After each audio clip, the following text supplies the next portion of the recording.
আসসালামু আলাইকুম সুপ্রিয় শিক্ষার্থীরা, কেমন আছো সবাই? আশা করি ভালো আছো। তোমরা যারা অন্য ধর্মের শুনছো তাদেরকে আমার আন্তরিক শুভেচ্ছা এবং অভিনন্দন। আমি তোমাদের নবম দশম এসএসসি ব্যাচের সাধারণ গণিত বইয়ে একাদশ অধ্যায় বীজগণিত অনুপাত সমানুপাত অধ্যায়ের সমাধান করাচ্ছি। সেই ধারাবাহিকতায় আজকে তোমাদের কয়েকটি অঙ্ক করাবো। গত ক্লাসে আমি তোমাদের 10 পর্যন্ত করেছিলাম, আজকে 11 নম্বর প্রশ্নটা সমাধান করাবো। দেখো সলিউশন। 11 নম্বর প্রশ্নটা কি আছে? ক খ গ এর মধ্যে 300 টাকা ভাগ করে দাও, যেন ক এর অংশ এইভাবে অনুপাত আকারে দেওয়া আছে। তাহলে আমরা সলিউশন শুরু করব। ক এর অংশ অনুপাত খ এর অংশ, এটা দেওয়া আছে, আমরা দেওয়া আছে দিয়ে লিখতে পারি সমান 2:3। খ এর অংশ সমান দিয়ে রাখলাম, কেন দিলাম এটা কিছুক্ষণ পরে বুঝতে পারবে। গ এর অংশ সমান 1:2। গ এর অংশ অনুপাত ঘ এর অংশ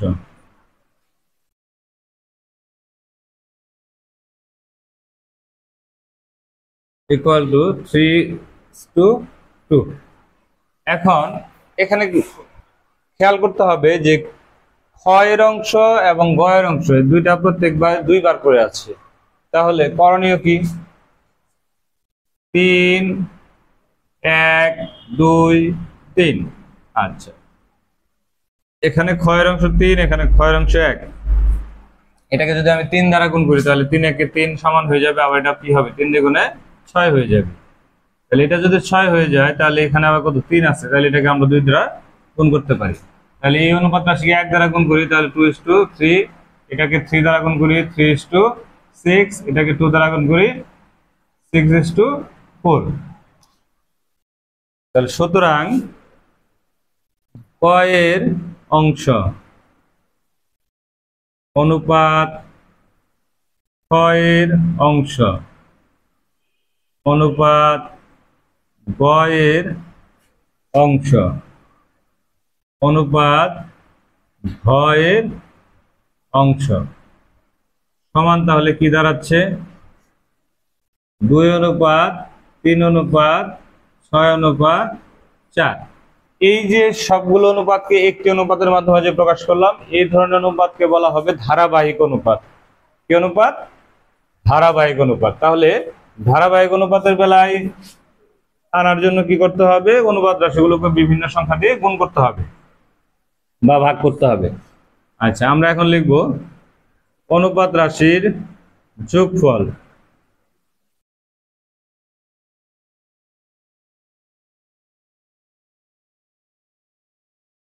অনুপাত রাশির যোগফল সমান কি হবে? 2:3:6:4। এগুলো সব যোগ করলাম, যোগ করলে কি হবে? 2 আর 3 5 6 11 4 15। তাহলে এই অনুপাতটার মোট ফলাফল আসছে 15। এখন আমরা 300 টাকা ভাগ করে দিতে বলছে না? এই 300 টাকা এখন 300 টাকার মাধ্যমে এদেরকে ভাগ করে দেওয়ার চেষ্টা করব অনুপাত রাশির যোগফল 15 এর মাধ্যমে। কে কত টাকা পাবে সেটা আমরা এখন বের করব। ক পাবে বা ক এর অংশ যেটা লিখি না কেন, কত টাকা? 300 টাকার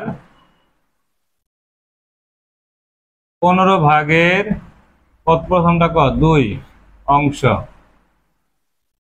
তাহলে এটা যদি আমরা কাটাকাটি করি, 15 দোকানে 30, 20, 20 দোকানে 40, তাহলে ক পেলে হচ্ছে 40 টাকা। একইভাবে খ পাবে 300 এর 15 ভাগের 3 টাকা। কাটাকাটি করলাম, 20, 3 20-এ 60 টাকা। গ পাবে 300 এর 6/15 টাকা। 15 দোকানে 30, 6 12 120, 120 টাকা। ঘ পাবে 300 এর 4/15 15 টাকা।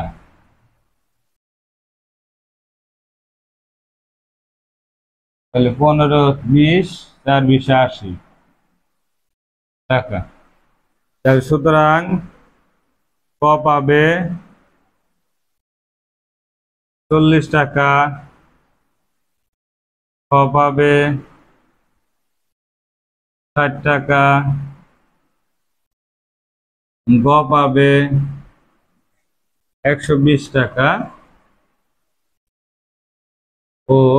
এবং ঘ পাবে 80 টাকা। এই হচ্ছে আনসার। এখন আমরা গুরুত্বপূর্ণ একটা অঙ্ক করব। এই অঙ্কটা বিভিন্ন পরীক্ষায় কতে থাকে। দেখো সলিউশন। একটি ত্রিভুজের পরিসীমা 45 সেন্টিমিটার। পরিসীমা মানে হচ্ছে ত্রিভুজের 3 বাহুর দৈর্ঘ্য। তাহলে বাহুগুলোর দৈর্ঘ্য অনুপাত দেওয়া আছে বাহুগুলোর দৈর্ঘ্যের অনুপাত, বাহুগুলোর দৈর্ঘ্যের অনুপাত কত দেওয়া আছে? 3:5:7। সুতরাং অনুপাত রাশির যোগফল কি পাই আমরা? 3 + 5 + 7, 3 আর 5 8 7 15। তাহলে প্রথম বাহুর দৈর্ঘ্য, ত্রিভুজের 3 বাহু, তাহলে প্রথম বাহুর দৈর্ঘ্য একটা একটা করে বাহুর দৈর্ঘ্য বের করতে হচ্ছে, প্রত্যেক বাহুর দৈর্ঘ্য।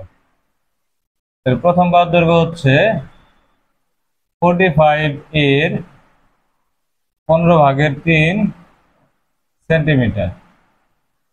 তাহলে 3 15 45 কাটাকাটি করলাম, 3 3 9। দ্বিতীয় বাহুর দৈর্ঘ্য 45 এর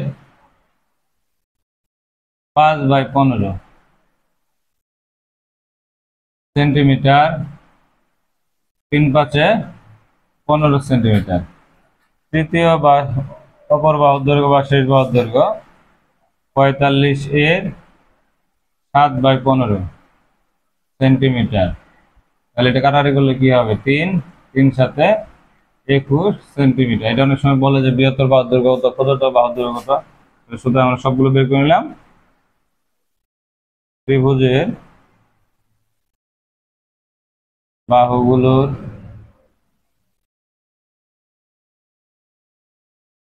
দৈর্ঘ্য যথাক্রমে 9 সেমি, 15 সেমি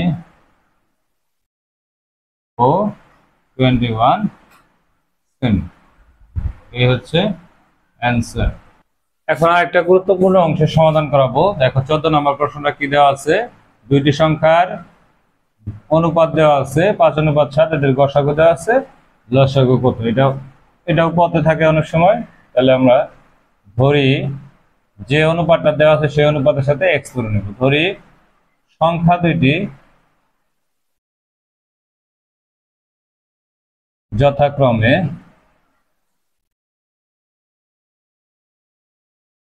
5x ও 7x।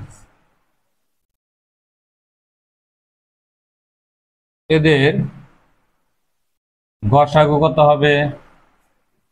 5x এবং 7x এর মধ্যে কমন যায় হলো x, এবং লসাগু কত হবে? কোনো কিছুই কমন যায় না, শুধু x ছাড়া। তাহলে 5 সাথে 35x। প্রশ্নে আমাদের গসাগু দেওয়া আছে, তাহলে প্রশ্ন মতে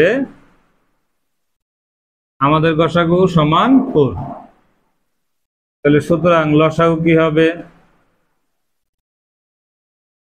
35x সমান 35 × 4, 4 × 120, 4 × 5 = 20, 140। তাহলে সংখ্যা দুটির লসাগু হচ্ছে 140। ধন্যবাদ সবাইকে এতক্ষণ আমার সাথে থাকার জন্য। আমার পরবর্তী ভিডিও পেতে অবশ্যই তোমরা আমার ইউটিউব চ্যানেলে সাবস্ক্রাইব করবে এবং ফেসবুক পেজটি ফলো দিয়ে রাখবে। আর তোমরা যারা আমার কাছে অফলাইনে পড়তে চাও তারা আমার স্ক্রিনে দেওয়া নম্বরে যোগাযোগ করতে পারো।